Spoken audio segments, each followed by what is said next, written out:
Assalamualaikum warahmatullahi wabarakatuh. Apa kabar pemirsa Selebis TV? Senang rasanya saya Adi Febrian bisa kembali menjumpai Anda dalam program obrolan Karebosi.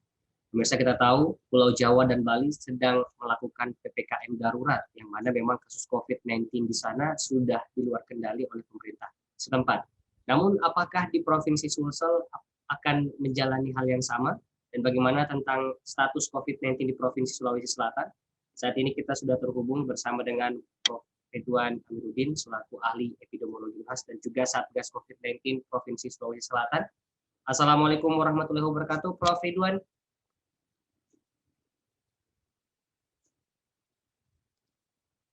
Waalaikumsalam. Sehat ya, Prof ya. Alhamdulillah sehat ya. Kita juga sudah terhubung bersama dengan Guru Besar Kesehatan UNHAS, ada Profesor Idrus Paturusi. Apa kabar, Prof. Idrus?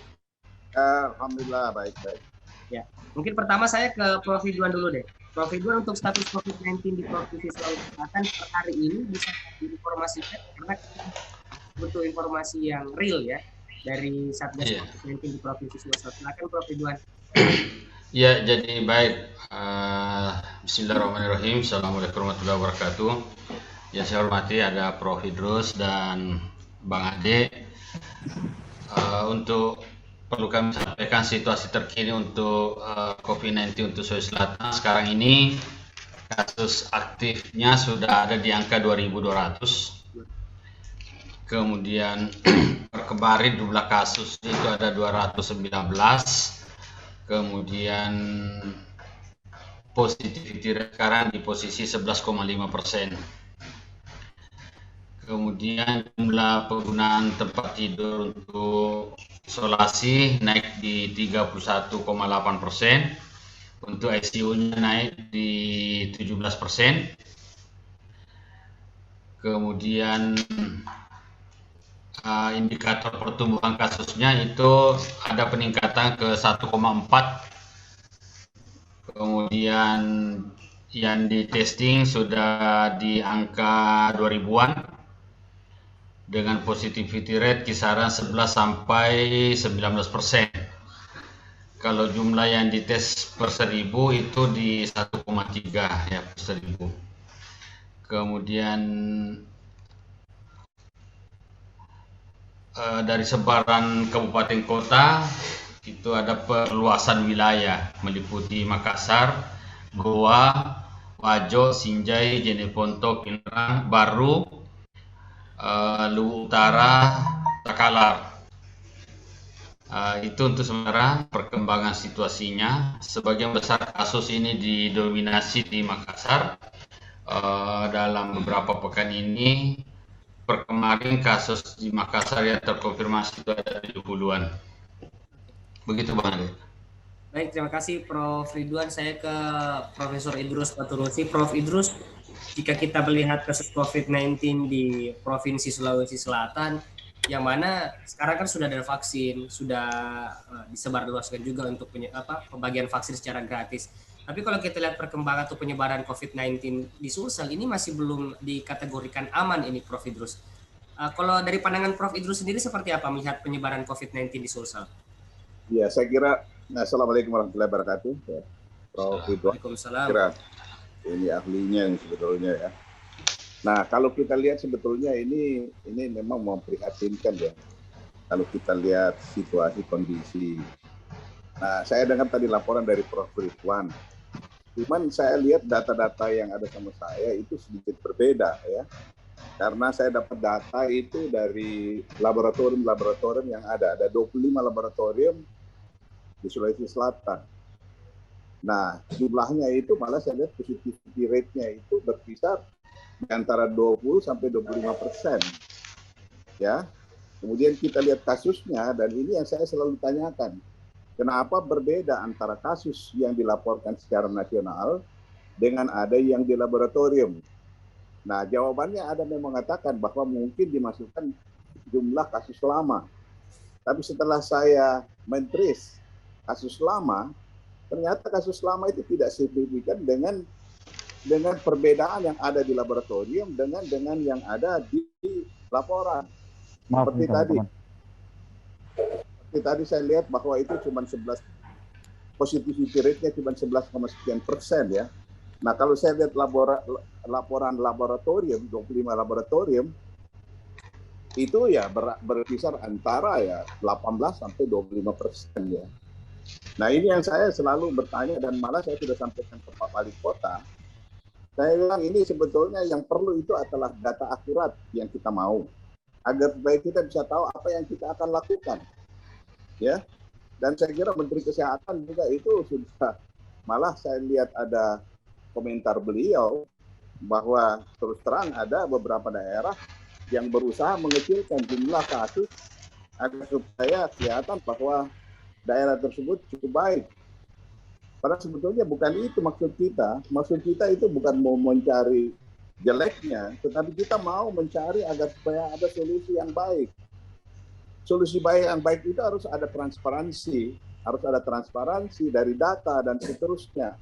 Itu nggak boleh kita ini. Saya selalu bingung bahwa yang dilaporkan nasional itu kadang-kadang perbedaannya itu 50%. Saya nggak tahu laboratorium yang salah atau tidak. Tapi setelah saya mengecek kembali ke laboratorium, mereka itu mengatakan ini kan langsung kita laporkan masuk di Google Form. Di Google Form yang seperti itu. Misalnya contoh, di Rumah Sakit Unhas. Kalau 75 kasus positif, kasus lama memang ada, tapi paling 3 atau paling banyak 5 yang kasus lama. Yang lainnya itu adalah kasus baru. Jadi kalau kita lihat, itu nggak jelas. Nah ini yang barangkali perlu.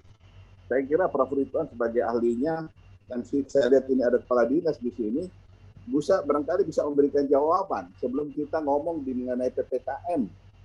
Nah ini yang simpang siur data itu yang saya kira, sekali lagi, saya sudah ngomong sama wali kota. Dan juga saya mengkritisi gubernur.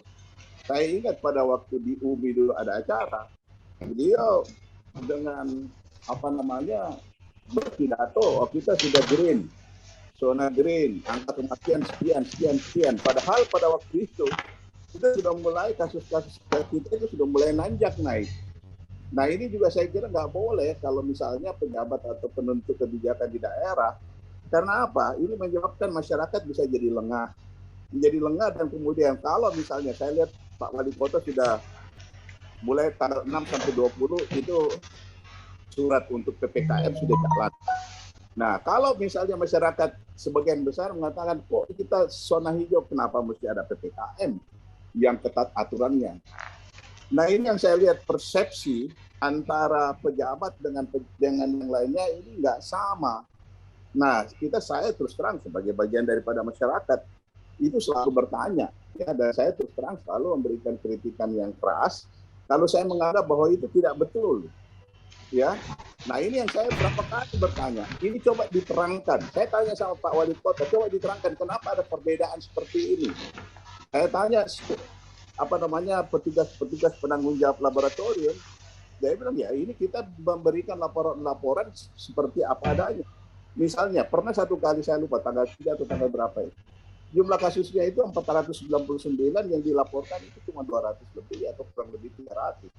Ini kan yang perbedaan, dan saya kira harus ada klarifikasi yang jelas. Yang pertama, sebelumnya juga saya sudah pernah menyampaikan kepada Pak Wali Kota, Pak Wali, bisa nggak kumpul ini banyak sekali ahlinya. Saya kira ini Prof. Ridwan salah satu. Dan banyak saya kira di FKM yang ahli-ahli. Tolong disiapkan setengah jam aja, 1 jam barangkali sehari, buat webinar atau Zoom diskusi untuk melihat semuanya apa ini. Supaya betul-betul kita bisa mengetahui apa yang harus dilakukan. Nah, saya juga mengkritisi Pak Wali Kota. Waktu bikin, ya terus terang saya mengapresiasi. Pada waktu pertama, beliau mencanangkan Makassar Recovery. Kemudian terakhir lagi mencanangkan COVID, detektor COVID. Nah, kelihatan bahwa Pak Wali Kota itu punya keinginan yang besar dengan memasalkan petugas-petugas untuk bagaimana agar supaya penularan ini terbatas. Tapi kita lihat faktanya bahwa sekarang kan ini semakin bertambah. Nah, kalau kita lihat seperti itu kan ada yang salah. Salah satu barangkali yang saya kira saya sudah sampaikan juga sama Pak Wali, tolong lihat orang-orang yang ribuan dikatakan kerja di RT, RW, itu apakah mereka sudah maksimal bekerja? Karena kalau saya lihat ya, kita kan lihat ada aturan. Kalau ada satu kontak, minimal kan kalau menurut WHO itu kan 30. Nah, saya nggak tahu berapa aturan sekarang. Nggak usah kita ambil 30 lah. Kalau kita ambil kontak tracing 10, kalau kita lihat jumlahnya, harus jumlah yang diperiksa itu kan jauh lebih banyak daripada yang diperiksa sekarang. Ini saya sudah hitung, nggak pernah tercapai. Jadi apakah itu kontak tracing kita itu jalan dengan baik? Dengan begitu banyaknya petugas-petugas ribuan yang masuk, ya saya kaget juga lihat pada waktu di Karabosi COVID detector itu pakai hazmat, katanya sih bukan hazmat bener tuh, cuman tapi itu kan sebetulnya nggak perlu yang seperti itu. Yang penting bagaimana kita aplikasi melakukan aksi agar supaya ini berjalan.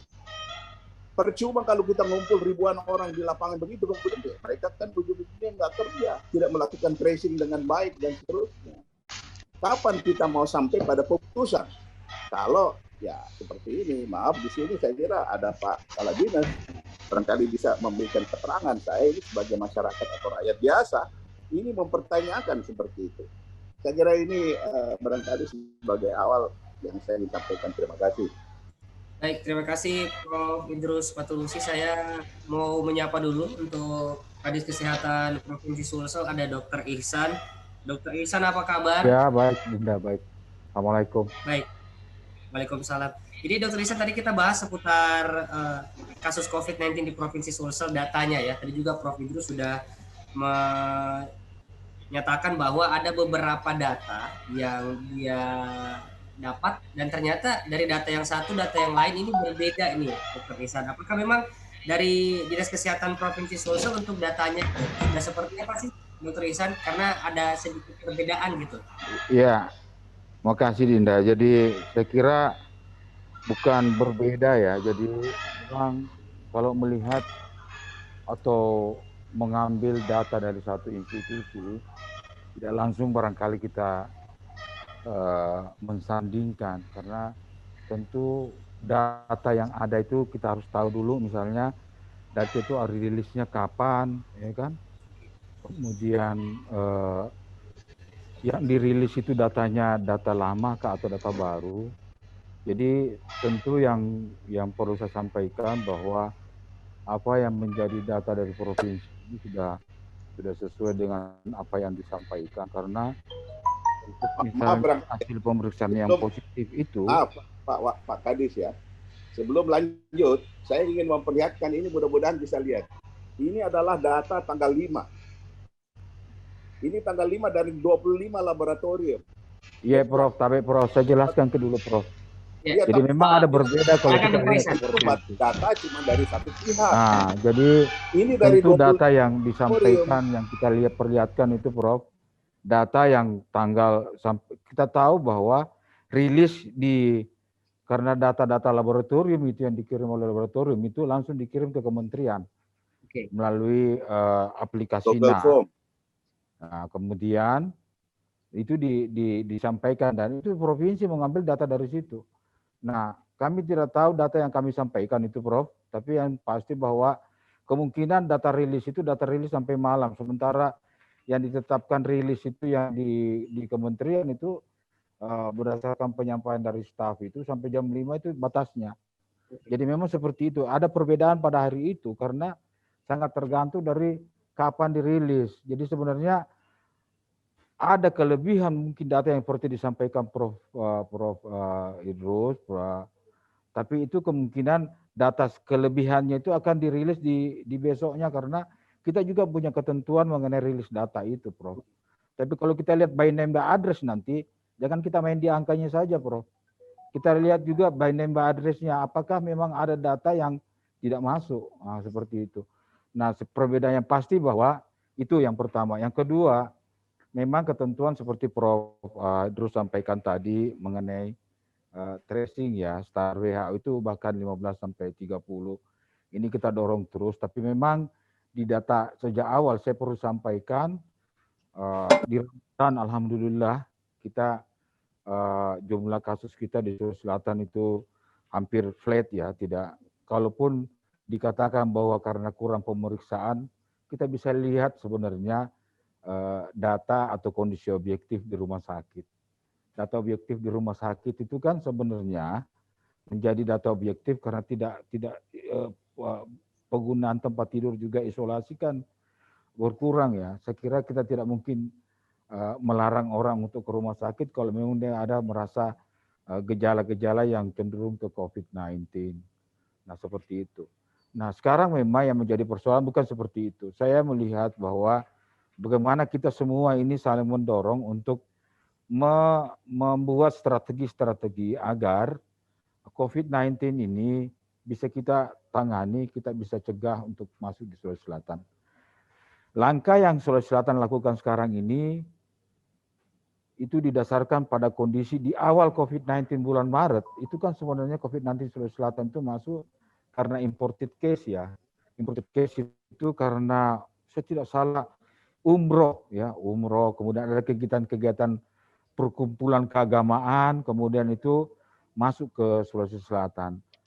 Belajar dari itu maka tentu yang harus kita lakukan sekarang ini bagaimana agar orang-orang yang dari luar provinsi yang kita tahu sekarang ini juga lagi berjuang ya di Jawa, di Bali, kasus-kasusnya semakin meningkat. Kita buat strategi agar orang-orang yang dari sana itu pergerakannya kita awasi. Kalaupun mereka harus masuk ke provinsi, maka harus dipastikan mereka sudah PCR. Jadi kita tahu sendiri sekarang sudah ada surat edaran gubernur mengatur itu sebenarnya bukan bagaimana memperketat prosesnya, tapi lebih pada bagaimana untuk mengurangi pergerakan orang dari luar masuk di provinsi. Tentu kita semua tanpa kecuali tidak berharap kasus di Sulawesi Selatan ini bertambah hanya karena imported case, ya seperti itu. Nah, kasus-kasus memang cenderung sekarang ini naik turun sangat tergantung dari kontak pergerakan. Saya kira prinsip utamanya itu ada pada kalau dalam suatu wilayah ada kenaikan kasus, maka itu menjadi indikasi bahwa orang dalam wilayah itu bergerak tanpa kendali. Yang kedua, tidak menjalani protokol kesehatan. Nah, kalau keduanya ini sebenarnya bisa kendalikan, ya tentu kita bisa bagaimana kita bisa menangani kasus COVID-19 ini. Tentu juga persiapan-persiapan kita tentu kita harus lakukan ya, terutama untuk di tempat-tempat layanan. Nah, saya kira ini yang lebih penting barangkali, sekaligus saya akan menjelaskan juga jangan sampai sebentar ada diskusi terkait surat edaran itu. Jadi isolasi mandiri pun kita berharap masyarakat setelah datang dari luar provinsi itu dengan kesadaran ya, tentu melakukan isolasi mandiri di rumahnya selama 5 hari, kemudian bisa selanjutnya melakukan aktivitas. Saya kira itu Dinda.